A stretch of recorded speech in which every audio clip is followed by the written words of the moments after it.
এই যে জমিদার তন্ত্র চলছে, ভোট নাই, একটা জবরদস্তি শাসন, চিরস্থায়ী বন্দোবস্ত করতে চায় তাদের শাসনকে।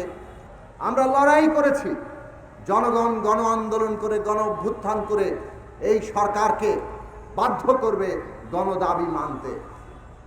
আমরা দেখলাম সরকার নানান রকম ছল চাতুরি করে, ষড়যন্ত্র করে, জনগণের উপরে তার রাষ্ট্রশক্তি দিয়ে নানাভাবে দমন পীড়ন করে এই 7ই জানুয়ারির একটা আমি দামি নির্বাচন করে ফেলেছে।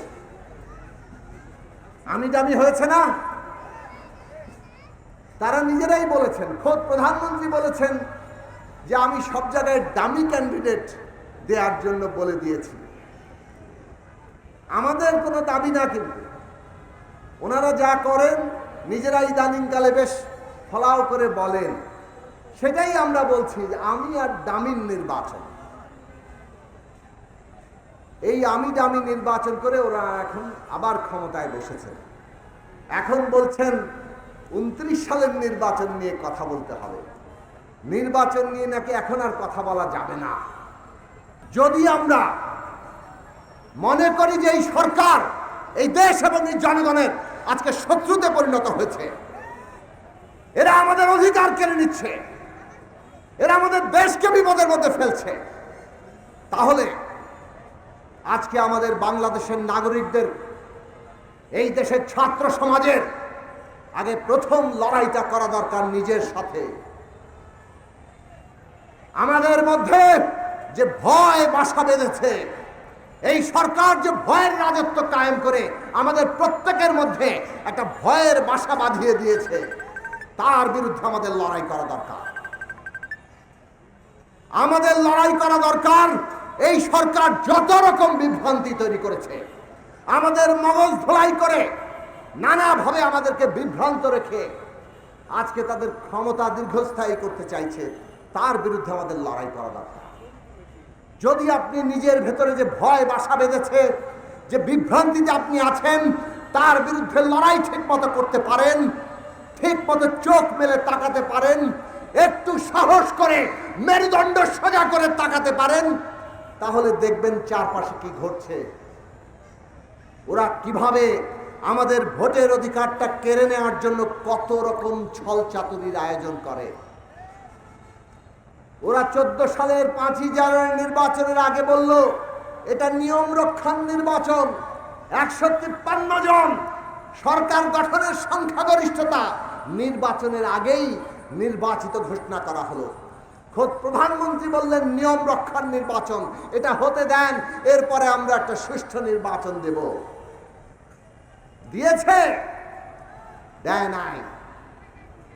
5 বছর ওই 14 সালের 5ই জানুয়ারি বিনা প্রতিদ্বন্দ্বিতার সংসদ দিয়ে তারা টিকিয়ে রেখেছিল।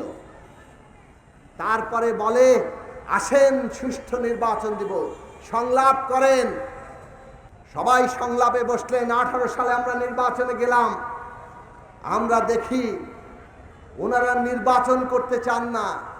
ওনারা বিরোধী সব দল যে মতেরই হোক না কেন, তাদের হাত পা বেঁধে স্টেডিয়ামের বাইরে রেখে দিতে চান। ভোটে দাঁড়ানোর ফল কি হলো? আগের দিন রাত থেকে সিল মারা শুরু করলেন। 40 ভাগ 50 ভাগ সিল মেরে রাতের বেলায় ঢুকিয়ে রেখেছেন যাতে বিজয় নিশ্চিত হয়। কিন্তু পরের দিন সকালবেলা 1 ঘন্টা 2 ঘন্টা তারা ছেড়ে রেখে দেখেন যে পরিস্থিতি খুবই খারাপ।